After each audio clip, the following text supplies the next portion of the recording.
You're listening to today's inspirational message on Pursuing God with Gene Appel. Here's Gene.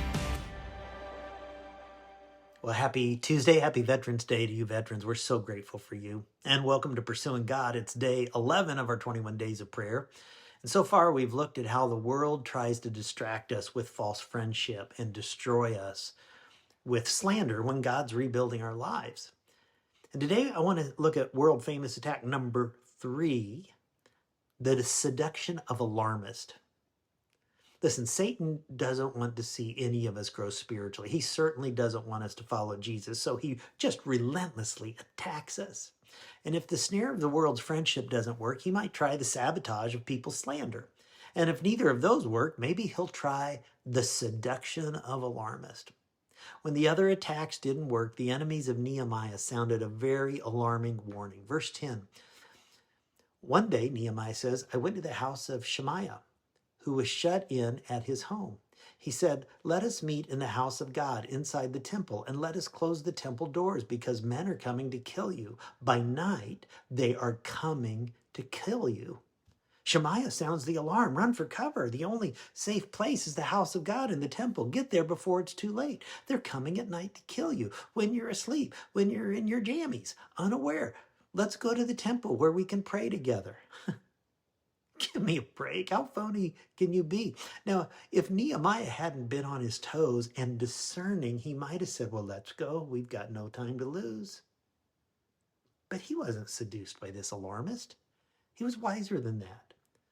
Notice the phrase house of God inside the temple. That's referring to the Holy of Holies, the most holy place in the temple where God dwelt. Now, in Old Testament times, only the high priest was allowed to enter into that place. If a lay person like Nehemiah went in there, they would be punished by death. So if Nehemiah had run to the temple, he likely would have been killed. But Nehemiah wasn't going to let this rebuilding project be stopped now. Verses 11 through 13. But I said, should a man like me run away? Or should one like me go into the temple to save his life? I will not go. I realized that God had not sent him, but that he had prophesied against me because Tobiah and Sanballat had hired him. He had been hired to intimidate me so that I would commit a sin by doing this, and then they would give me a bad name to discredit me. Nehemiah wouldn't be intimidated by this alarmist.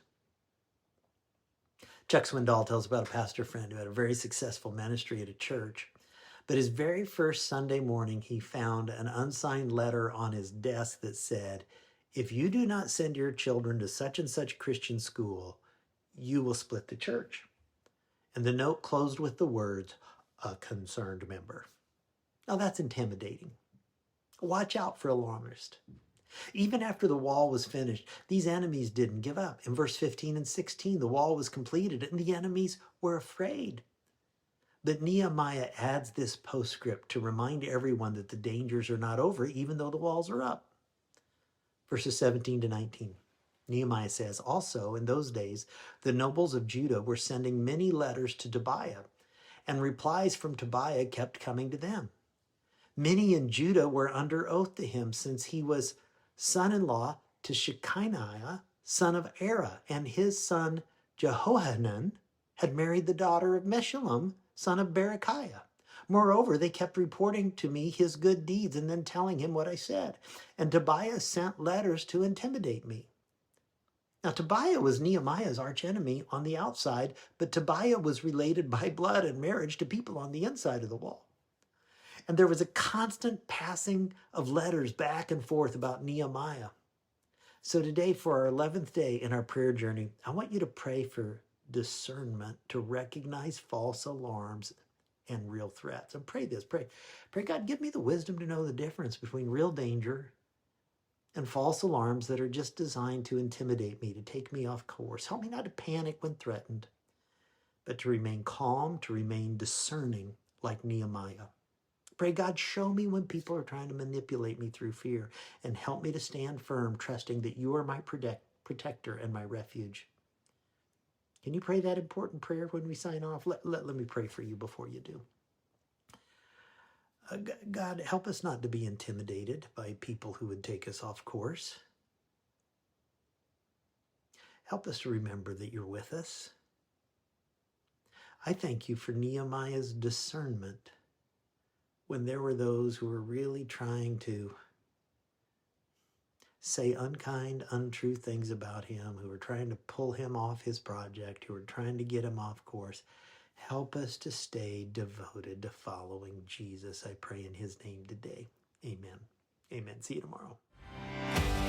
You're listening to today's inspirational message on Pursuing God with Gene Appel.